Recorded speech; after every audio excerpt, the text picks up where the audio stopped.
ഇത് നമുക്ക് വെഹിക്കിൾ വരുന്നത് എലൈറ്റ് i20 ആണ്. ആസ്റ്റി ആണ് ഓപ്ഷൻ വരുന്നത്. 2015 മോഡലായ ഈ വെഹിക്കിൾ വെറും 29,000 കിലോമീറ്റർ ആണ് ആകെ ഓടിയിരിക്കുന്നത്. സിംഗിൾ ഓണർഷിപ്പിലാണ് വരുന്നത്. പെട്രോൾ മാനുവൽ ആണ് വരുന്നത്.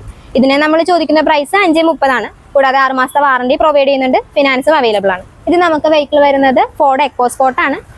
ആംബിയന്റ് ആണ് വേരിയന്റ് വരുന്നത്. സിംഗിൾ ഓണർഷിപ്പിലുള്ള ഈ വെഹിക്കിൾ വെറും 76,000 കിലോമീറ്റർ ആണ് ഓടിയിരിക്കുന്നത്. മോഡൽ വരുന്നത് 2016 ആണ്. ഇതിന് നമ്മൾ ചോദിക്കുന്ന പ്രൈസ് 5 ലക്ഷം രൂപയാണ്. നമ്മൾ ഇതിന് ലോൺ ഫെസിലിറ്റി അവൈലബിൾ ആണ്. ഇത് വെഹിക്കിൾ വരുന്നത് വോക്സ് വാഗൺ വെർച്ചസ് ആണ്. ടോപ്പ് ലൈൻ ആണ് വേരിയന്റ് വരുന്നത്. 2022 മോഡലായ ഈ വെഹിക്കിൾ വെറും 38,000 കിലോമീറ്റർ ആണ് ഓടിയിരിക്കുന്നത്. സിംഗിൾ ഓണർഷിപ്പിലാണ് വരുന്നത്. പെട്രോൾ മാനുവൽ ആണ്.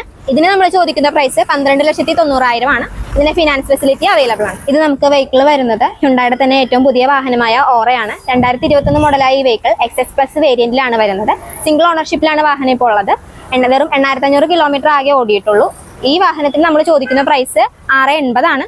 കൂടാതെ നമ്മൾ